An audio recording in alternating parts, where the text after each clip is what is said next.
दोस्तों, स्वागत है आपका आपके अपनी YouTube चैनल एग्जाम पॉइंट पर। मैं रोज की तरह आज फिर 22 सितंबर 2025 का करंट अफेयर लेकर आया हूँ। 22 सितंबर के जितने भी इम्पोर्टेंट क्वेश्चन बनते हैं हम डिस्कस करेंगे। उनके इम्पोर्टेंट फैक्ट भी जानेंगे। दोस्तों, आप किसी भी एग्जाम की तैयारी कर रहे हैं तो ये वीडियो आपके लिए महत्वपूर्ण रहने वाला है। इस वीडियो की पीडीएफ डाउनलोड करने के लिए आप हमारे टेलीग्राम चैनल एग्जाम पॉइंट पर जाकर वहां से पीडीएफ डाउनलोड कर सकते हैं। आइए शुरू करते हैं। पहले नंबर का क्वेश्चन देखते हैं।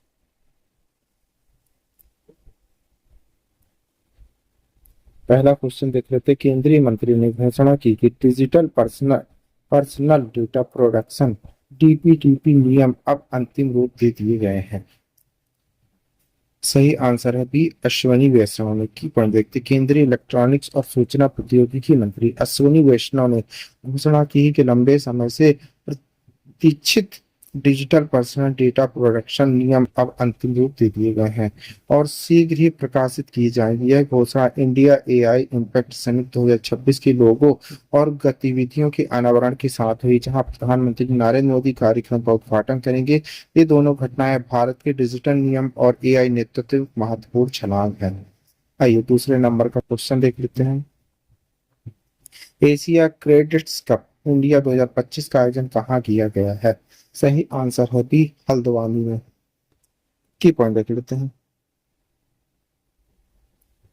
उत्तराखंड ने भारतीय खेलों में ऐतिहासिक मोड़ बनाया, जबकि एशियन ग्रेड कप इंडिया 2025 का आयोजन हल्द्वानी में किया गया, जिसके उद्घाटन समारोह में मुख्यमंत्री पुष्कर सिंह धामी ने 19 सितंबर 2025 को शिरकत की। यह tournament fencing association of India द्वारा इंदिरा गांधी अंतर्राष्ट्रीय खेल स्टेडियम के मानास खंड हाल में आयोजित किया गया है। यह भारत में पहली बार आयोजित अंतर्राष्ट्रीय फेंसिंग प्रतियोगिता है। इसमें 250 से अधिक एथलीटों ने भाग लिया, जिसमें 150 भारतीय खिलाड़ी शामिल थे। आइए आगे बढ़ते हैं। तीसरे नंबर का क्वेश्चन देख लेते हैं। भारत ने बीमा क्षेत्र को सुगम और पारदर्शी बनाने के लिए कौन सा डिजिटल प्लेटफॉर्म लॉन्च किया है? सही आंसर है बी, बीमा सुगम। की बोल देख लेते हैं। भारत अपने बीमा क्षेत्र को सुगम और पारदर्शी बनाने की दिशा में एक बड़ा कदम उठा रहा है। इसी पहल के तहत बीमा सुरंग नामक एक one stop digital market place launch किया गया है, जहां जीवन, स्वास्थ्य, सामान, मोटर यात्रा आदि सभी प्रकार के बीमा एक ही मंच पर उपलब्ध होंगे। इस पोर्टल की देखरेख भारतीय बीमा विनियामक विकास प्राधिकरण रिटाई करेगा, जबकि इसका संचालन बीमा सुगम इंडिया फेडरेशन बीएसआईएफ के हाथों होगा। इसे चरणबद्ध तरीके से लागू किया जा रहा है और दिसंबर 2025 तक इसके सभी लेन देन संबंधी फीचर सक्रिय हो जाएंगे। आइए चौथे नंबर का क्वेश्चन देख लेते हैं। फिनटेक कंपनी को भारतीय रिजर्व बैंक आरबीआई से online payment agreement payment aggregator के रूप में कार्य करने की अंतिम सूची मिली। कब? फोन पे से। ऑप्शन है बी।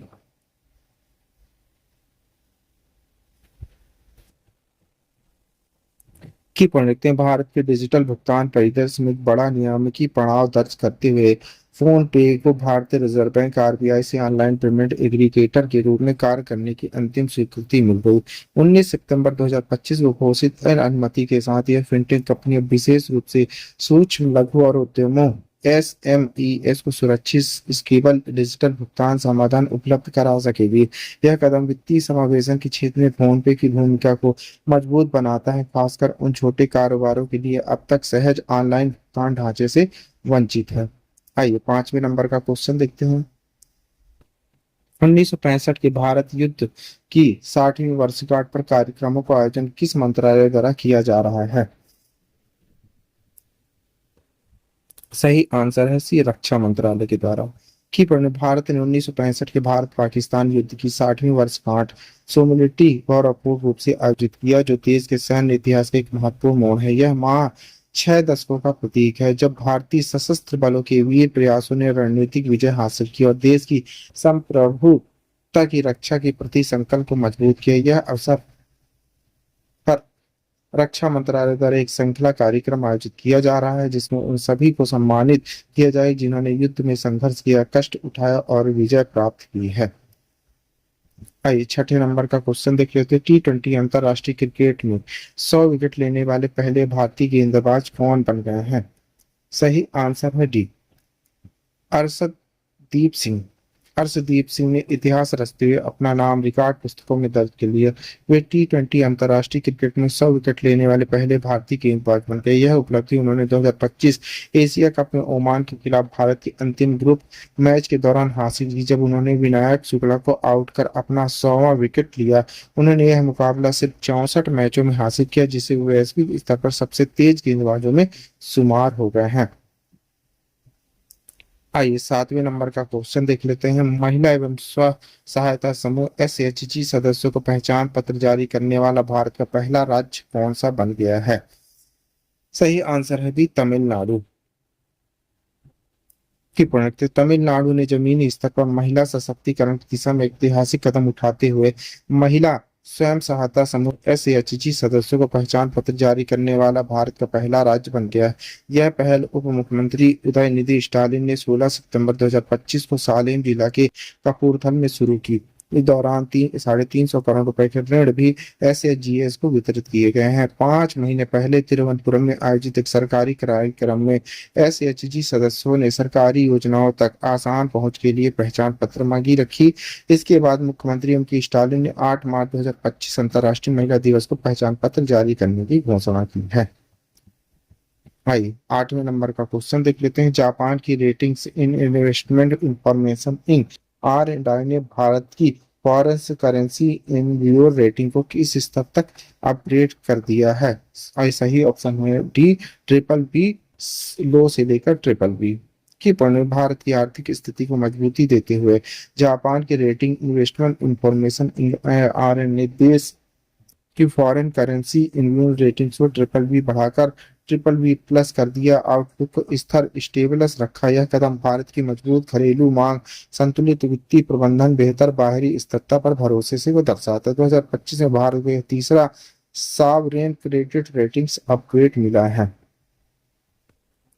आइए 9वें नंबर का क्वेश्चन देख लेते हैं। अंतर्राष्ट्रीय मुद्रा कोष IMF ने हाल ही में किस वरिष्ठ अधिकारी को प्रथम उप प्रबंध निर्देशक नियुक्त करने का प्रस्ताव रखा है? सही आंसर है बी, डेनियल केट्स।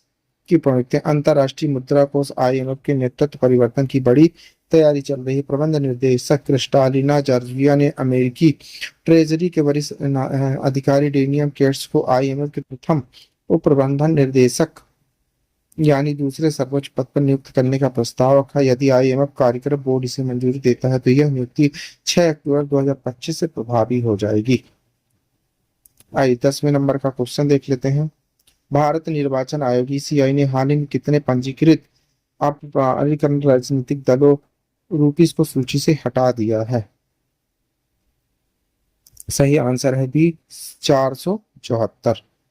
की पॉइंट में भारत निर्वाचन आयोग ने एक बड़े साफ सफाई अभियान के तहत 474 पंजीकृत अप्रमाणित राजनीतिक दलों को सूची से हटा दिया।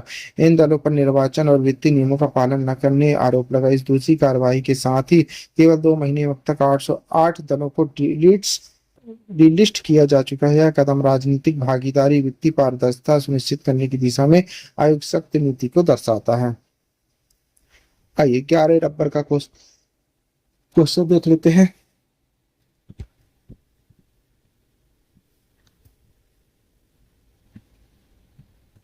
भारत और कनाडा ने अपने तनावपूर्ण कूटनीतिक रिश्तों को समान बनाने के लिए किस तारीख को मंत्रालय पूर्व परामर्श से मुलाकात की? सही आंसर है बी, 19 सितंबर 2025। की पढ़ने भारत और कनाडा के बीच तनावपूर्ण कूटनीतिक रिश्तों को समान बनाने की दिशा में एक महत्वपूर्ण कदम उठाते हुए दोनों देशों के अधिकारियों ने 16 सितंबर 2025 को विदेश मंत्रालय पूर्व परामर्श में मुलाकात की और व्यापार, रक्षा, महत्वपूर्ण खनिजों सहित कई रणनीतिक क्षेत्रों में द्विपक्षीय वार्ता को पुनः शुरू करने पर सहमति व्यक्त की। यह पहल जून 2025 में हुई G7 शिखर सम्मेलन के दौरान प्रधानमंत्री नरेंद्र मोदी और कनाडा के प्रधानमंत्री मार्क कार्नी के बीच हुई समझ पर आधारित है, जहां दोनों नेताओं ने स्थिरता बहाल करने और रचनात्मक साझेदारी को आगे बढ़ाने की आवश्यकता पर बल दिया है। आइए 12वें नंबर का क्वेश्चन देख लेते हैं।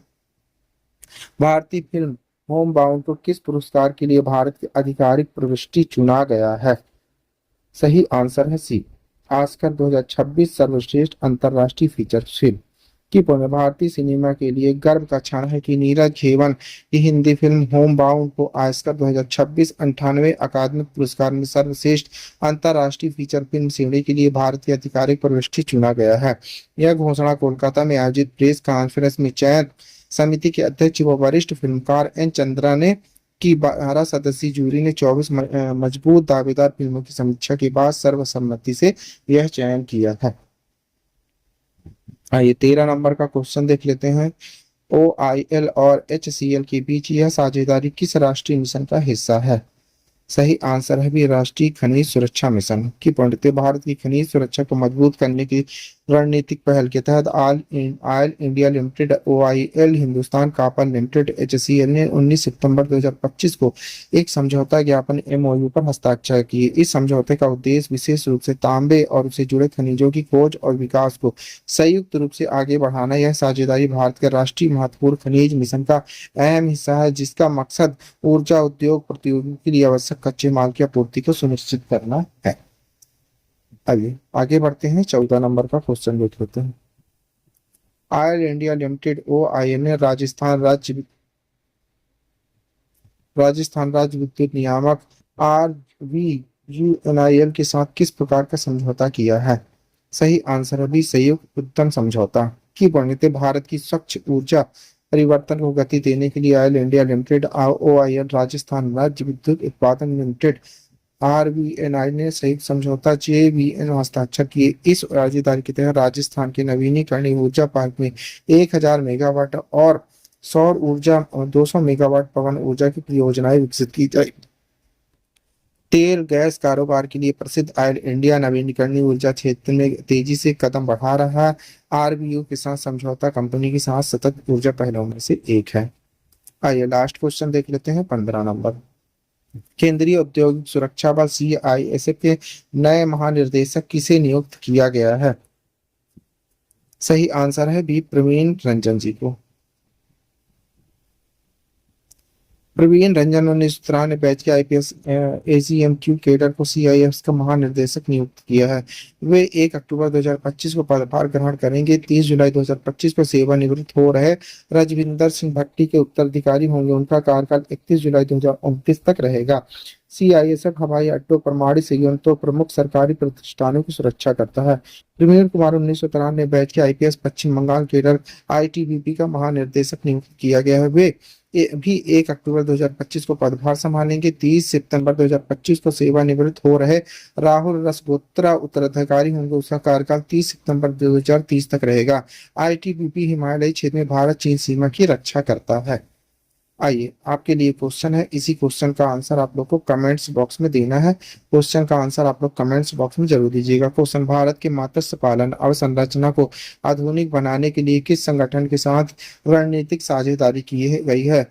UNESCO, FAO, WHO, IMF। दोस्तों इस क्वेश्चन का आंसर आप लोग को कमेंट्स बॉक्स में देना है। क्वेश्चन का आंसर आप लोग कमेंट्स बॉक्स में जरूर दीजिएगा, भूलिएगा नहीं। आप पढ़ रहे हैं 22 सितंबर 2025 का डेली करंट अफेयर। दोस्तों आप किसी भी एग्जाम की तैयारी कर रहे हैं तो ये वीडियो आपके लिए मोस्टफुल रहने वाला है।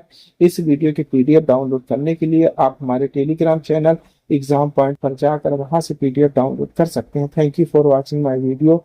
इस वीडियो को ज्यादा से ज्यादा शेयर करें, लाइक करें, कमेंट करें। Thank you.